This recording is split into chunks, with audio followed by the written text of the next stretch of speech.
Good morning, Dr. Gary here. Dr. Gary on the road. We are we sell dental practices nationwide.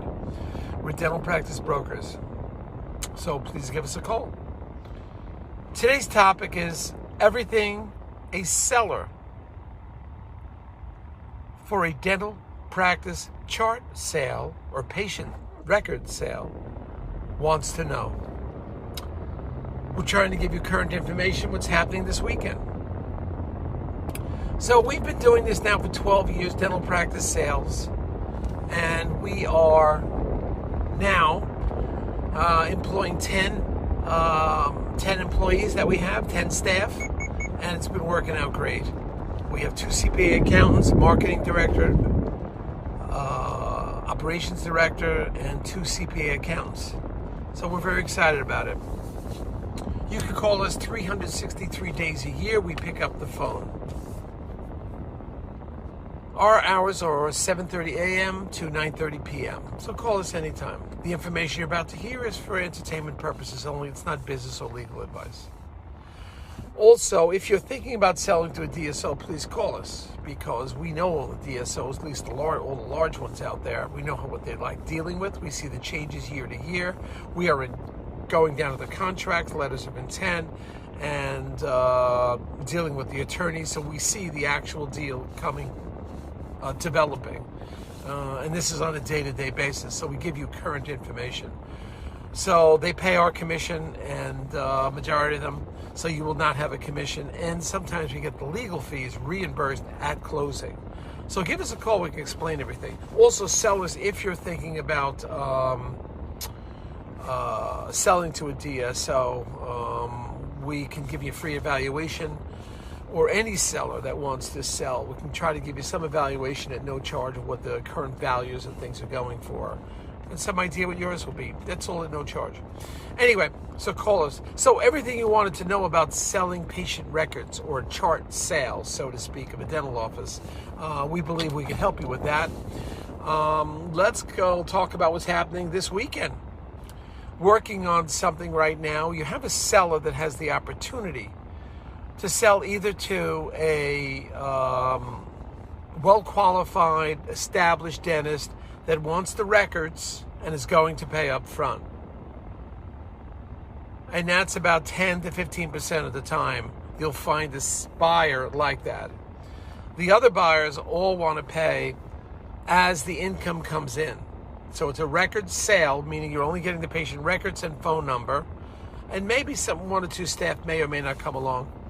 But most of the buyers of the record sales want to pay as income comes in. In other words, they want the records, they'll give a very small down payment, and as the income comes in from the patients, only then will they give a percentage of to the doctor.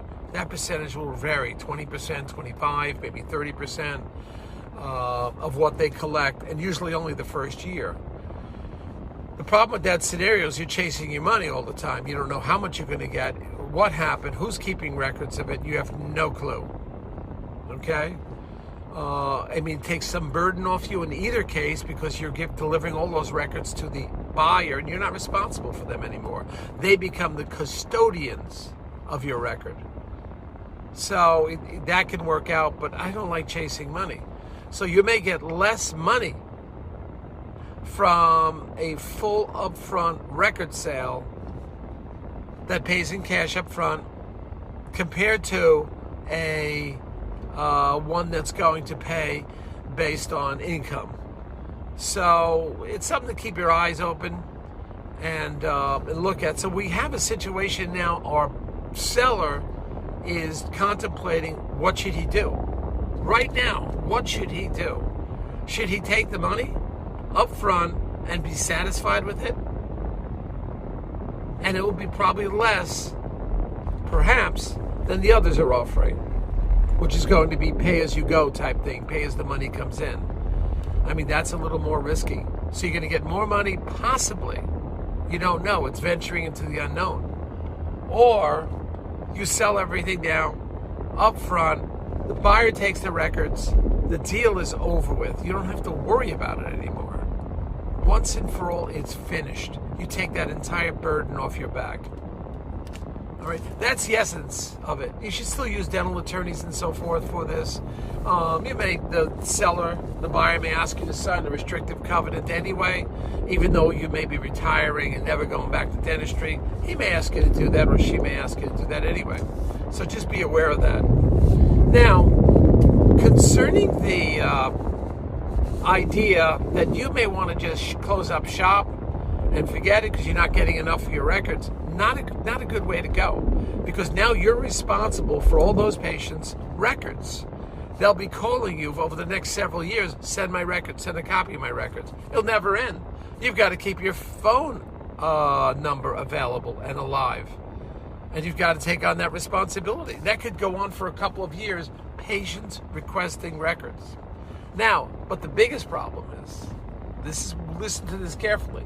You close up shop, and I've talked about this on some of my other tapes. You close your dental office, close the door, send a letter out, go find another dentist. The problem is there are certain unscrupulous dentists, let's say, that will look at your dental work, which is probably outstanding and excellent, and they will say, oh, they don't like it.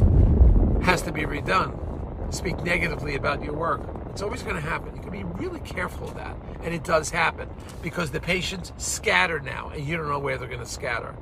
So if somebody's buying your records, at least they have a good intention and it's for their best, for their interest, for their best interest to maintain the practice, maintain the patients, keep everybody happy, keep all the patients together, and watch your back. That is important. You need somebody that's going to watch your back. And that's not always going to happen.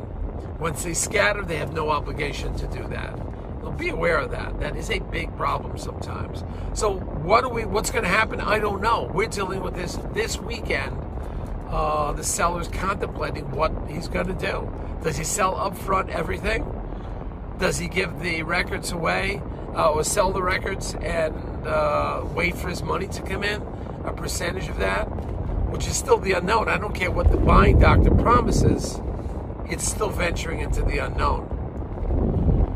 And of course, you got to be comfortable with the doctor too, who you're selling to. So it's going to go on. The selling doctor's, retiring. He's older. He has some things on his plate, some personal issues to take care of. But I'm trying to give him the best advice we can, and let's see what happens. But it's a lot to consider.